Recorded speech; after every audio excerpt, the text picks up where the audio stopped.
world of sci-fi media, a prominent weapon continues to appear in popular movies and TV shows, catching the attention of viewers, creating an infamous legacy surrounding it. This weapon is the lightsaber. If you know it from Star Wars, you probably have the same amount of knowledge as most of our current generations, unless you are a part of the group that has been a lightsaber fanatic since you were young. But one might ask what could be so interesting about a lightsaber itself, as it seems there is nothing to explain further about a weapon probably getting its fame from the Star Wars trilogy. What makes these inanimate objects explainable beyond what we already see? What if I asked you a question that allows you to look into this object further, beyond just what's on a screen? Could lightsabers actually exist in our real world? It might get you thinking. Pre-existing forms of these do already exist. You can even buy them online, but these aren't real lightsabers. You probably have one sitting in your closet from a holiday gift when you were younger, but I'm sure you haven't thought about the science behind them. Although this documentary isn't designed to be a science lesson, and it's to help determine whether these could actually exist in a nonfiction world, here's a quick background on the science behind them. The lightsabers used by characters such as the Jedi or the Sith were made up of plasma blades, powered by a cyber crystal emitted by a metal hilt that could be shut on or off whenever they desired. These handheld objects could cut through virtually anything, ranging from people to doors. But to what extent is this actually true? The logistics behind them remain semi-fictional, which is what makes it so interesting, deciphering what can actually be real and what is simply fake. This twists our minds, comparing it to the versions we've seen in blockbuster movies. To answer this question, can lightsabers actually exist one day in the future? I had the pleasure of talking to Mark Nantel, Vice President of Research and External Relations at Niagara College in Canada. He helped introduce photonics programs to the college. Photonics is the physical science of light waves. In 1999, Discovery Channel in Canada had asked Mark to use his lab research and knowledge to help explain the theory behind lightsabers' existence in our real worlds, and is here to tell us his backstory and conclusions. Well, being that I was a laser expert and I was dealing with laser plasmas. The plasma is a really, really, really hot state of matter. If you take a solid and you heat it, it will melt and become liquid. If you heat it again, it will evaporate and become a gas. If you heat it even more, it'll ionize. So the electrons will leave the atoms and then you'll have a plasma. So the sun is a plasma. When you have something really, really hot, it's a plasma. So I thought maybe the lightsaber is based on a plasma. Now, this is fairly simplistic because in real life, if you want to have a plasma going on, it has to be in vacuum or else it just dissipates and cools down as soon as it touches the air. But we're talking about science fiction, so a little bit of suspended disbelief is a good idea.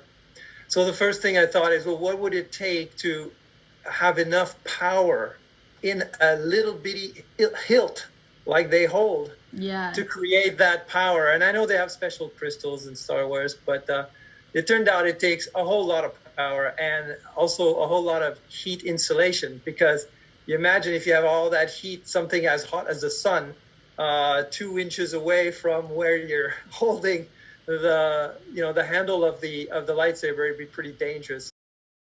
So after thinking that maybe it's not a plasma because of the dissipation and the heat, I figured maybe a laser or several lasers all around the hilt that go up. And then at the end, you'd have to have an end bit with a mirror so that the lasers would bounce up and down.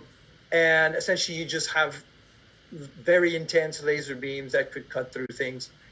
So there were a few solutions like this that could be imagined, but even a laser takes a lot of energy. If you go from a wall plug to a laser, there's about 95% loss, right? And then after that, so anyways, you'd have to have a massively efficient battery in the hilt of the laser, the lightsaber, that is, to make it work. This is where we go into the, once upon a time in a galaxy far, far away. It would take technology that we do not currently have in power generation, insulation, in portability. But, a lot of the things we take for granted now, like our cell phones and all that they can do, would have been unimaginable just a few decades ago. Yeah. So I'm not giving up yet. I'm probably not in my lifetime, but eventually maybe we'll have lightsaber-like instruments And I can tell you, when they cut big sheets of metal for the automobile industry or the marine industry, they are cutting through, inch thick steel with lasers. It's just a very big device that you can't hold in your hand. Not only is it scientifically challenging to determine whether we have the resources and the capabilities to create this reality, but we can also face this question ethically, asking if they could actually exist one day, would their purpose in our real world be for good or for bad use?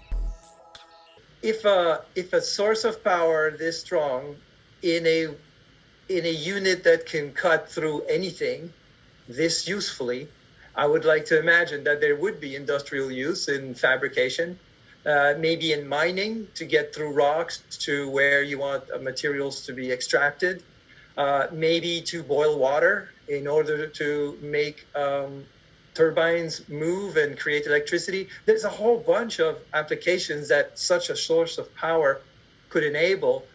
But of course, the embodiment that we see in the films is a weapon.